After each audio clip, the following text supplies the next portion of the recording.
Hello students, welcome to EPG Pathshala. Today we shall be studying about the application of geospatial technology in air pollution management. As you all know, air pollution has been gaining greater attention in the last few years due to rising and alarming levels of air pollution rise in various countries across the world. So today in this module we shall be studying about these air pollutants, their health impacts, their sources, how these air pollutants are monitored as well as modeling, and the role of geospatial technology for the management of air pollution for its effective mitigation. As you all know, geospatial technology comprises of remote sensing, GIS and GPS. The remote sensing technology helps in acquiring information without actually being in physical contact with the object. GIS helps in analysis of the data thus collected through remote sensing, and GPS technology helps us in locating these places on the surface of the earth. So in this module we shall be studying about the role of all these technologies that together comprise geospatial technology for the pollution levels monitoring and management of air pollution for its effective mitigation. As you all know, air pollution is one of the major concerns in all the countries that exist throughout the world, be it a developed or a developing country. It has become an alerted global issue as a large amount of pollutants are being discharged into the atmosphere every day. Environmental pollution is our concern nowadays because all our daily activities are directly or indirectly related to the environment. Air pollution in the Asian countries are increasing at an unprecedented rate. Although higher level of air pollution is mostly concentrated in the urban areas, but rural areas are also approaching these alarming levels at a very fast pace. The World Health Organization (WHO) has reported that in developing countries, air pollution in urban areas has resulted in over 2 million deaths per annum, along with various cases of respiratory illness. The major contributors of air pollution are the transportation, that includes the automobile sector, which is the greatest contributor, the commercial activities, the industrial processes, as well as domestic indoor pollution. So, apart from the gases such as sulfur dioxide, nitrous oxides, and carbon dioxide, carbon monoxide, etc., a major portion of air pollution is caused by particulate matter. The particulate matter, it includes the solid and liquid particles that are suspended in air. These particulate matter can be divided into three categories based on their aerodynamic diameter.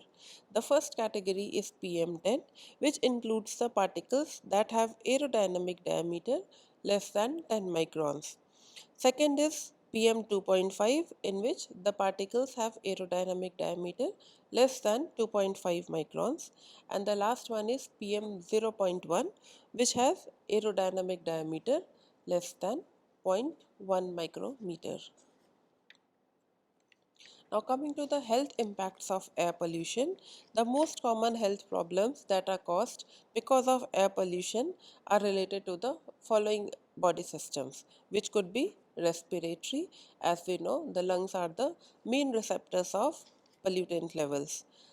Second is cardiovascular, if these pollutants are transported throughout the body with the aid of blood. Third is ophthalmologic related to eye. Fourth is dermatologic related to skin. Neuropsychiatric, which is related to irritation and other problems of mind. Hematologic, blood related. Immunologic, which affects our immune system and the reproductive system. The most susceptible group of people to air pollution includes children and the elderly people, as well as those who are suffering from respiratory or cardiovascular diseases. Since for these people, even a small amount of pollutant or the air toxicant can be very dangerous. Even healthy people can experience these health impacts from the polluted air, causing symptoms such as irritation in the respiratory tract or breathing difficulties during the exercise or outdoor activities.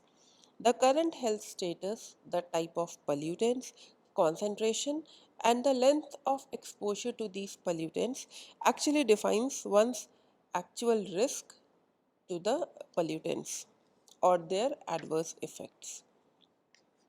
Now, coming to the sources of air pollution, these sources by which the air pollutants enter into the atmosphere and thus to our body can be broadly categorized into two categories: natural and anthropogenic. The natural sources include those which are beyond our control, such as forest fire, volcanic eruption, wind erosion, pollen dispersal, evaporation of organic compounds. The anthropogenic sources, they include transportation, industrialization, biomass burning, energy production, agriculture. So basically, the anthropogenic sources are those that are caused by human activities which release various air pollutants into the atmosphere that ultimately find their way to our body. The next topic is monitoring of air pollutants, which is quite important considering the rising level of pollution.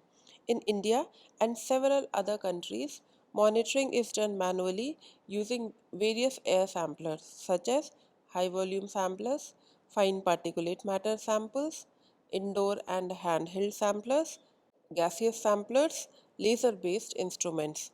Monitoring is an expensive process and it requires expertise of people handling the instrument and quite a large manpower. So, the geospatial technology, if it is used wisely, can be used to continuously monitor these air pollutants and identify the possible sources of pollutants for their effective management. As we have studied previously, geospatial technology is a term that is used to describe various modern tools such as remote sensing, GIS, and GPS that help us in contributing to geographical mapping and analysis of Earth's features. With the invention of computers, storage and transfer of images, together with the development of associated softwares, maps, and data sets on socio-economic systems as well as environmental phenomena, has become quite easy. So, accordingly, there are several types of geospatial techniques, that is, geographical information system, remote sensing, GPS, and internet mapping technology. Let's have a look briefly at these technologies. Remote sensing, it is used for collecting information about the earth or its surface features or any phenomena occurring on the surface of the earth without having any physical contact with the feature or the phenomena. So this technique, it utilizes sensors mounted on a platform that measures the energy reflected from the earth. These sensors can be mounted either on a plane, or it can be airborne, or it can be satellite borne. So there are basically two types of sensors: passive sensors and active sensors. The passive sensors utilize solar energy for studying the various objects and phenomena on the surface of the earth. The active sensors, they use their own source of energy for illuminating the target and thus studying the features. These include sources such as lidar or radar or sonar. This figure shows us the active as well as the passive sensors. As you can see, passive sensors, they utilize the solar energy for studying features on the surface of the earth, while active sensors such as lidar uses laser beams which it targets to the object, and after it's reflected back can be used for studying the features on the surface of the earth. Remote sensing finds varied applications for studying Earth's surface features such as land use, land cover mapping, urban planning, monitoring of forests and wildlife, transportation, watershed, as well as wetland management. These are a few of the applications, and there are many others which we will be seeing in the coming modules. The next technology is Geographic Information System, which we popularly call as GIS. It is a tool used for working with the geographic information, that is, the data that is pertaining to space. In simple words, GIS is computer software that links the geographic information with the descriptive information. It has developed rapidly since 1970s in terms of both technical as well as processing capabilities, and today is widely used all over the world for a wide range of purposes. It is a computer-based system that provides four sets of capabilities to handle georeference data. It includes data capture and preparation, data management, data manipulation and analysis, and data presentation. GIS also has a broad range of applications such as intelligence, environmental pollution, crime mapping, education, health and human services, natural resources, transportation, setting up of utilities such as pipelines or cable networks. Now coming to the role of remote sensing and GIS in air pollution management. See, the ultimate goal of any air quality management plan is to ensure minimal impact of pollutants on human health. Therefore, the exposure to pollutants and health assessment becomes the major component of a management plan. And to get information about these two parameters, continuous monitoring is very important. This monitoring is usually done by regulatory monitoring authorities such as Environmental Protection Agency (EPA), Central Pollution Control Board (CPCB), and State Pollution Control Boards, that is SPCBs. Thus, these air pollutants and the human health has relied on the ground measurements which are done by CPCBs or SPCBs so far, and in the last few years they have incorporated geospatial technology as well. So, although these ground based measurements are considered to be the most accurate, but this approach has certain weakness.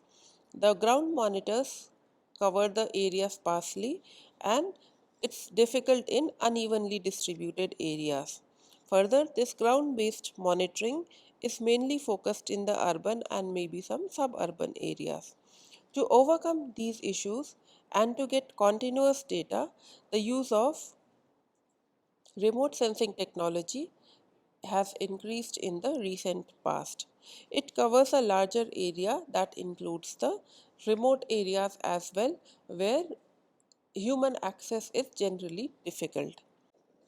Although the use of satellite remote sensing data has been used to track particulate matter and air pollution events since 1970s, the quantitative studies of atmospheric particles began after the launch of NASA's Terra satellite in December 1999. Nowadays, many countries are using satellite data to monitor as well as manage their air quality. Now, management and monitoring of air pollutant using GIS. This can generally be done by integrating database operations with the map making ability of GIS and includes operations such as query and statistical analysis with the visualization and geographic analysis, thus making it a powerful tool to explain events, predicting possible outcomes, and planning abatement strategies. The air automatic systems contribute to identify changes in the environmental quality continuously over time and space, thus helping to determine in a quick manner and detect early problems of environmental quality data serving for environmental management and protection. The required parameters that are measured in the field include wind direction, wind speed, temperature, relative humidity, and pressure. Besides, the other parameters that are included are sulfur dioxide, nitrogen dioxide, carbon monoxide, ozone, and particulate matter. Thus, these parameters they can be incorporated with different types of dispersion models in GIS such as AirMod, Caline4, OSPM, CalPerf, CalGrid, EDAMS, ADMS, etc. These models provide information about different pollutant and dispersion patterns of pollutants. From the obtained data, the manager can give out timely warning and propose the appropriate measures to manage, control, and protect the environment, as well as identify the responsibilities of the production facilities or industrial zones of cities. So, as you all know, remote sensing plays a crucial role in management and monitoring application. Its application is really important in the context of estimation of aerosol optical thickness or aerosol optical depth, which is known as AOD or AOT. Moderate resolution imaging spectroradiometer, that is born on Aqua or Terra platform, multi-angle imaging spectroradiometer, popularly called as MISR, and visible infrared imaging radiometer suite, that is VIIRS. The aerosol optical thickness or the aerosol optical depth is defined as the integration of aerosol extinction coefficient along the entire vertical atmospheric column and is considered as one of the essential climate variable that influences climate, visibility, and the quality of the air. This satellite derived AOT represents the amount of the particulate matter present vertically in the atmosphere of the Earth and can be considered as an overall indicator of pollution in any urban area. The aerosol concentration can be measured directly by the ground based sun photometer or estimated by sensors on the satellite. As you can see in this figure, we have given various methods that are used for measuring aerosol optical depth. The first one is satellite remote sensing, which we just discussed. The airborne measurements using maybe balloons or aeroplanes or helicopters. Besides this, the aerosol chemical, physical, and optical properties are also studied by ground based measurements. LIDAR sun photometer are used for measuring the aerosol optical depth as well as the radiance properties. The data obtained from the satellite provides information about the aerosols at larger scale with moderate quality and lower frequency. The satellite data also provides data for other pollutants apart from particulate matter. For example, there are satellites that provide information near the surface on ozone's chemical precursors and volatile organic compounds. There are several instruments that measure infrared wavelength of light to infer the concentration of carbon monoxide. Instruments that observe thermal infrared wavelength can measure carbon monoxide in free troposphere, although the vertical resolution of these instruments is not that good.